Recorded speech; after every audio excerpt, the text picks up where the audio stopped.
Assalamualaikum. This is Tariqul Islam Raju and welcome back to Raju's English Point. Dear learners, amazing sentence making structure part 2 তে তোমাদের সবাইকে স্বাগতম এবং শুভেচ্ছা। Dear learners, amazing sentence structure আজকে আমাদের দ্বিতীয় এপিসোড।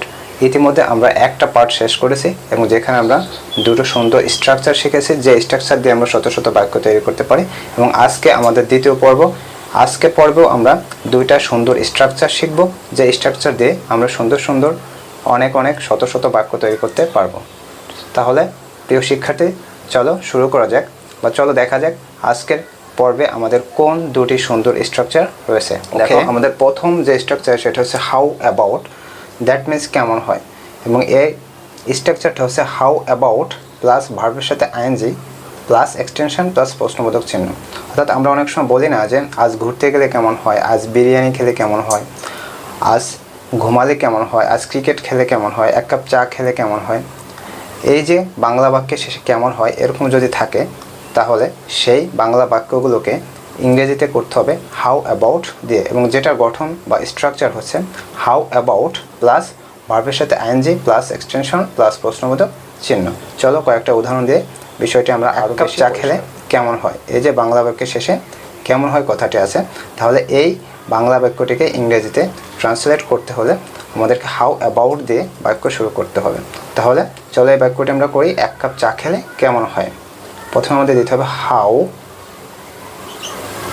অ্যাবাউট, এরপরে ভার্বের সাথে আইএনজি, চা খাওয়ার ইংরেজি টেক, তাহলে এর সাথে কী করবো, আইএনজি যোগ করবো। How about taking a cup of tea. Okay, দেখো এক কাপ চা খেলে কেমন হয়, how about taking a cup of tea. তারপর দেখো আজ ঘুরতে গেলে কেমন হয়, how about roaming around today। দেখো আজ ঘুরতে গেলে কেমন হয়, how about roaming around today. আশা করি এই স্ট্রাকচারটা তোমরা বুঝতে পারছো যে হাউ অ্যাবাউট যেটার মানে হচ্ছে কেমন হয়। যদি কোনো বাংলা বাক্যের শেষে কেমন হয় এই কথাটি লেখা থাকে, তাহলে হাউ অ্যাবাউট দিয়ে সে বাংলা বাক্যের ইংরেজি করতে হবে। তাহলে স্ট্রাকচারটা হবে হাউ অ্যাবাউট, এরপরে ভার্বের সাথে আইএনজি প্লাস বাকি অংশ প্লাস প্রশ্নবোধক চিহ্ন। যেমন এক কাপ চা খেলে কেমন হয়, how about taking a cup of tea. আজ ঘুরতে গেলে কেমন হয়, how about roaming around today. Dear learners, আশা করি আজকের পর্বের প্রথম স্ট্রাকচারটা তোমরা বুঝতে পারছো। তাহলে চলো দেখা যাক আমাদের পরের যে স্ট্রাকচার সেটা হচ্ছে সাপোজড টু দিয়ে।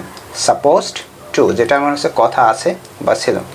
প্রিয় শিক্ষার্থী, আমরা অনেক সময় বলি না যে আমার তার সাথে দেখা করার কথা আছে বা আমার তার সাথে দেখা করার কথা ছিল। আমরা অনেক সময় বলি না আমার আজ স্কুলে যাওয়ার কথা ছিল বা আমার আজ ঢাকা যাওয়ার কথা ছিল বা ঢাকা যাওয়ার কথা আছে। এই যে বাংলা বাক্যের শেষে কথা আছে বা ছিল এরকম যদি থাকে, তাহলে আমাদের সাপোজড টু দিয়ে বাক্য তৈরি করতে হবে। এবং যেটার স্ট্রাকচার হবে, দেখো প্রথমে সাবজেক্ট দিব, তারপর বি ভার্ব দিব। Be verb means am, is, are অথবা ওয়াজ, ওয়ার, তারপর সাপোজ টু, তারপর মূল ভার্বের প্রেজেন্ট ফর্ম অর্থাৎ V1 প্লাস এক্সটেনশন। আবার বলতেছি, প্রথমে সাবজেক্ট, তারপর be verb that means am, is, are, was, were, তারপর সাপোজ টু, এবং সাপোজ টুর পরে মেইন ভার্বের প্রথম রূপ, তারপর এক্সটেনশন। চলো কয়েকটা উদাহরণ দিয়ে বিষয়টি আরও বেশি ক্লিয়ার হয়। দেখো আমার তার সাথে দেখা করার কথা আছে। এই যে দেখো বাংলা বাক্যের শেষে আছে, কথা আছে, করার কথা, হওয়ার কথা, যাওয়ার কথা এরকম যদি থাকে, তাহলে সাপোজ টু দিয়ে আমরা বাক্য করব। তাহলে বাক্যটি কি, আমার তার সাথে দেখা করার কথা আছে। তাহলে আমরা কি দিয়ে করব, সাপোজ টু দিয়ে। তবে তার গঠনটা হচ্ছে কি, প্রথমে সাবজেক্ট দিব, এই সেন্টেন্সের সাবজেক্ট হচ্ছে আমার, আই। এরপরে বি ভার্ব হবে, যেহেতু কথা আছে, বাক্যটি প্রেজেন্টে আছে, বি ভার্ব এম দেব, আই এম। এরপর সাপোজড টু,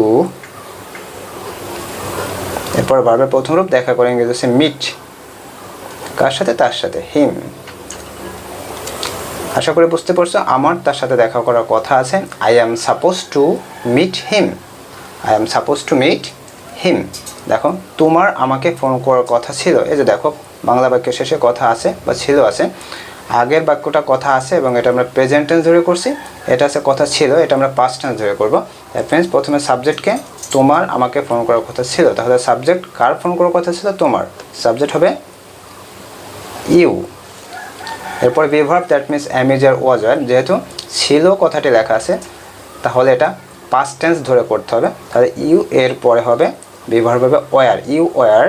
এরপর সাপোজড টু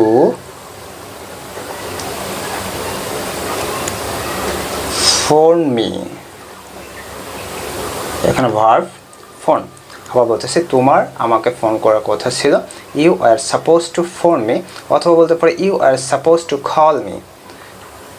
ডিয়ার লার্নার্স, তাহলে বুঝতে পারছো যে আমাদের যে দ্বিতীয় স্ট্রাকচারটা কি, যে সাপোজ টু, যেটা মানে হচ্ছে কথা আছে বা ছিল। যদি কোনো বাংলা বাক্যে শেষে এরকম থাকে যে আমার যাওয়ার কথা আছে, করার কথা আছে, খাওয়ার কথা আছে, বা আমার যাওয়ার কথা ছিল, করার কথা ছিল, খাওয়ার কথা ছিল, এরকম থাকলে সাপোজ টু দিয়ে আমাদের সেই বাংলা বাক্যের বাংলা থেকে ইংরেজিতে ট্রান্সলেট করতে হবে, এবং তার স্ট্রাকচারটা হবে কি, যে subject plus be verb plus suppose to plus V one plus extension.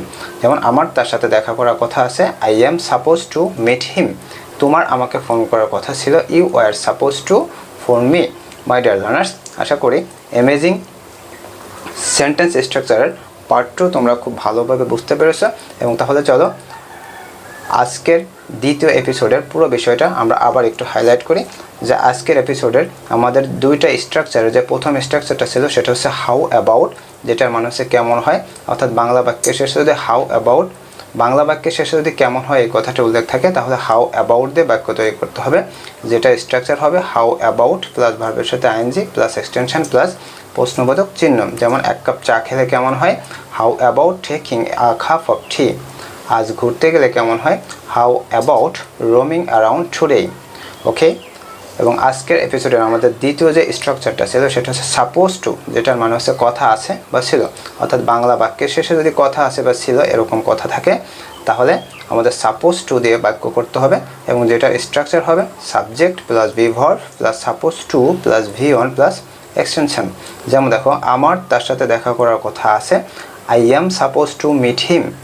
তোমার আমাকে ফোন করার কথা ছিল, you were suppose to phone me. My dear learners, আশা করি বুঝতে পারছো।